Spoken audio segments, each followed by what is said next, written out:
Hey people, how's it going? Welcome to another video. Welcome to another episode of Albums Ranked. Today we are doing a very scary black metal band. Today we're doing GORGOROTH. I've been meaning to check out a lot more of GORGOROTH, and what better way to introduce yourself to a new band than by listening to all of their goddamn albums. This one wasn't the biggest mission I've ever done. This was only 9 studio albums to get through, so it didn't take forever, but I won't lie, it was an interesting listen. You've got different eras of the band, different singers, so many different lineup changes. There's like one key member that that stayed throughout the whole thing. I'm pretty sure. Did he manage to stay through? No, he was kicked out in a little while. I'm talking about Infernus, the guitar player. He's pretty much the GORGOROTH man. It's not Gull. Gull was part of GORGOROTH. Obviously, he's very infamous, but yeah, he's not the key member. Okay, so forget everything you know about Gull and just don't worry about it. We're not here to discuss about, the ins and outs of the band. Unfortunately, this is just an album ranking. So yeah, we're just going to talk about the albums, and obviously I'll bring up some key little things within each album. But in terms of like history, who plays on what and how and all that jazz, if you want more of that, go find a GORGOROTH fan, who knows everything about them. So yeah, without further ado, let's get straight into it. But as always, before we do, let me know down below what your favorite GORGOROTH album is. It's like I said, it's quite divided. You've got like the Gull era, the not Gull era, the Pest era, the Hat era, all this stuff. So let's just get the conversation going down below, and let's get this ranking started. Coming in strong with number 9. So coming in at the bottom is probably the one that you'd expect if you're a GORGOROTH fan. This is, how do you say this? Instinctus Bestialis from 2015. This was released on the 8th of June. And this one is, I guess you could say, it's not too bad of a listen as a standalone album, but when you've put the GORGOROTH name on it, and you start to expect what you're going to get, it comes off short.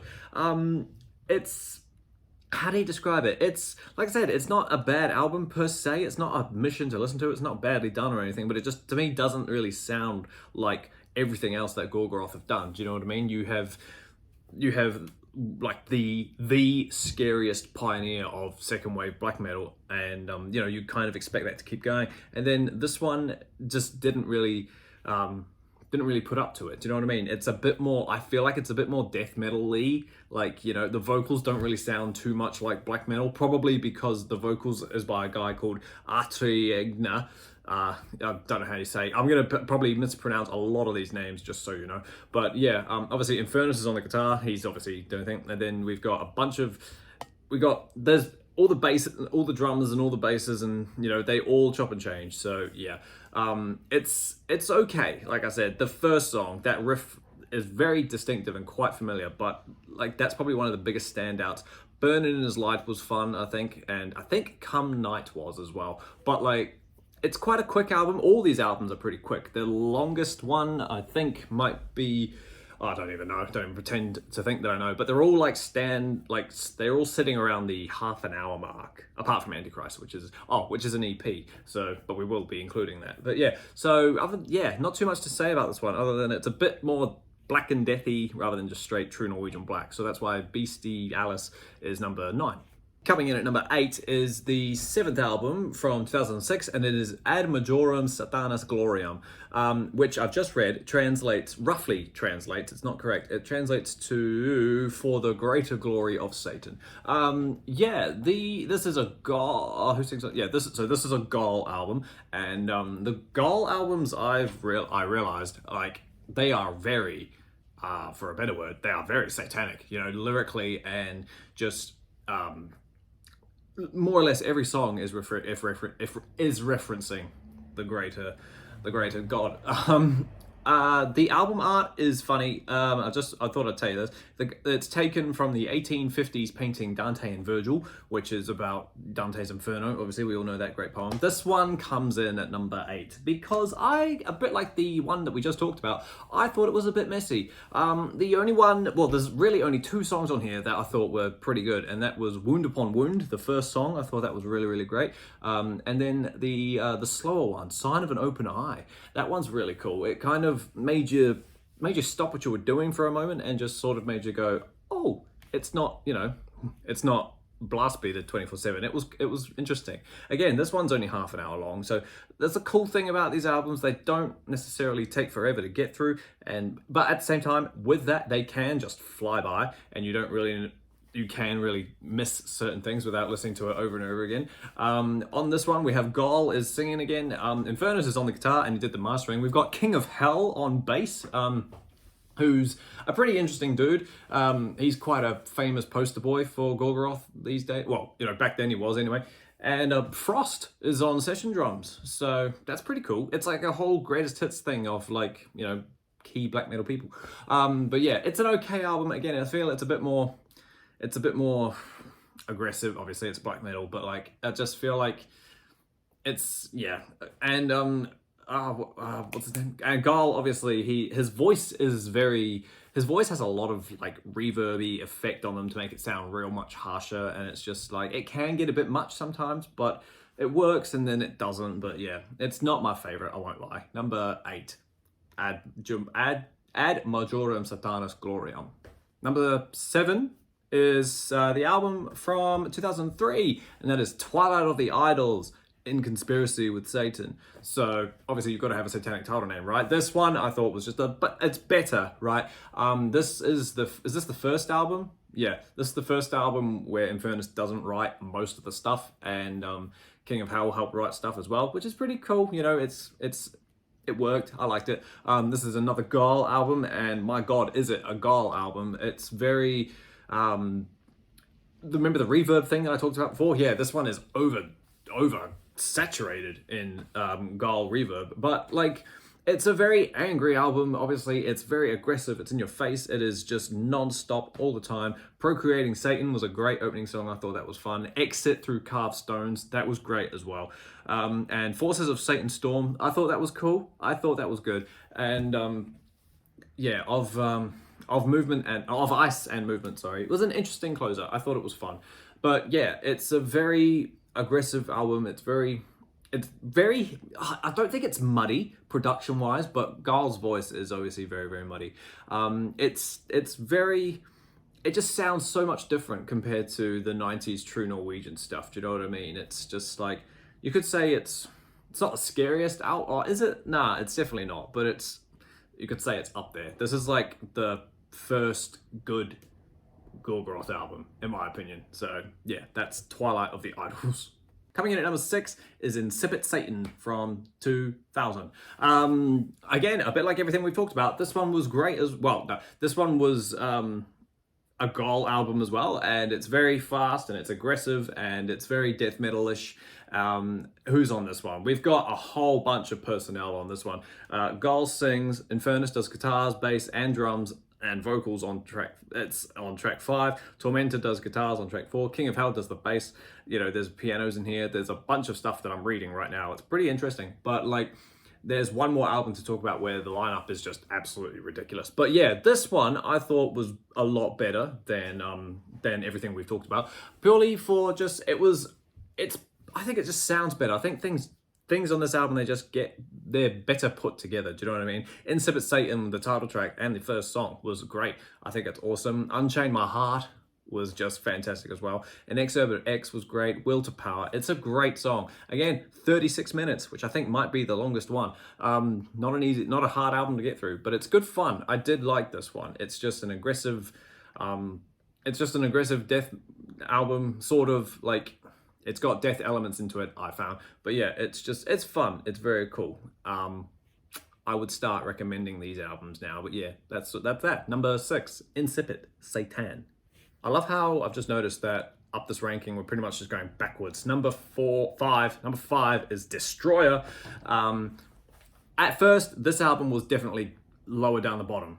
I was like, what is this weird album? First of all, what's the weird title cover? What's the weird album cover? Sorry. If you're coming off everything that we haven't talked about yet, and then you get this, you could tell it just looks a bit weirder. It looks like something that's only half cared about. And this album is such a weird listen, because everybody on it who does something is then not on the next track. Does that make sense? I'm gonna have to read this. Listen to this, right? So Infernus does the guitars on tracks 2 to 7. He does the bass on tracks 1, 3, 5, and 6. He sings on tracks 6 and 8. He does drums on tracks 5 and 6. You know, Gull's on this album. Pest is on this album. Ares is on this album. Frost is on some drums. You know, there's another guy called Thierry, but there's a lot of band members on this album. It was like a weird transition-y album between the two eras, you could say. It's like stuff that was left over from the hardcore black metal days, and then before they moved into what they did later. It's like, this is just that weird sweet spot. There are some great songs on here. Destroyer, I think, is a great song, and I think it's just great. It's 4 minutes long. It's so cool. Open the Gates was again another good song. Blood Offering. That's different. I didn't really like that. I thought that was a bit dumb. The Virgin Born, though, the 8-minute song, that one was really cool. Kind of great way to own the album, close the album, if you don't include the Dark Throne cover that comes after it. But I mean, you can if you want. But yeah, the Virgin Born I thought was fantastic. And Om Christian og Judas 2, which is about Christian and Jewish faith. That's what it translates to. That's fun as well. This album is very fun. It's aggressive and it's in your face and it's just very black metal-y. It's much more black metal than everything else we've talked about. So yeah, number 5 is Destroyer. Number 4 is the epic album with the epic name, Quantus Posant ad Satanitatem Trahant. Whatever that means. Does it tell me? Latin for they draw as many as they can towards Satanism. So again, another really interesting Satanistic title. But what makes this album cool is that it features one of the greatest black metal vocalists of all time on it, after only having him in the 90s, and then we get this weird Gull era, and then we get him back for this album. I'm talking about Pest. Pest is the singer on this album, and he really made it worth, you know, this album makes it worth going through that weird middle Gorgorothy era to then come back onto this album and be like, oh, thank God, there's light at the end of the tunnel. Songs like Euthanasia, I'm pretty sure that's what it is, right? Yeah, that's a great song. Prayer is great. Rebirth, the lyrics in Rebirth are so cool. It's a very self-aware song, Rebirth. This is the rebirth of Gorgoroth. It's very, very cool. Low battery. Building a New Man, New Breed, Cleansing the Fire. Human Sacrifice was fantastic. Honestly, this is pretty much a 9 out of 9 track by track. Great album. Everything on this is great. The riffs are cool. The production is punchy. It's just, everyone sounds on key. Pest is back. Infernus is on guitar. Thomas Asklund is on drums, who's done drums, who was on the Bestiality album as well. And it's just a full great album to listen to. It's so, so good. If you haven't gone past any Gorgoroth classics, if you haven't gone past any Gorgoroth classics, I really recommend you listen to this one. They'll give you hope for 21st century Gorgoroth. It's so good. Number 4, Quantus Possum ad Sanctitatem Trahant. Number 3 is Under the Sign of Hell. This album was great. I was really excited to get to these albums of the countdown because, one, they are the quintessential true Norwegian black metal classics, right? These are the ones we listen to for Gorgoroth. These are the ones that we listen to because of Gorgoroth. It's fantastic. This one came out in 1997, and I thought it was going to be I thought it'd be in the top 2, but to be honest, but after re-listening to the others, I was like, no, the other 2 beat it just by a little bit. Probably because what makes this album number 3 is just, it's an onslaught of classic true Norwegian black metal. It's absolutely amazing. Obviously, if you're unfamiliar with this album, the snare drum on the first 2 songs can be a bit in your face. It's very Saint Angery. I don't know why it sounds like that, but by the time you get maybe halfway through the album, it does change and gets mixed in better with the rest of the album. It's so odd.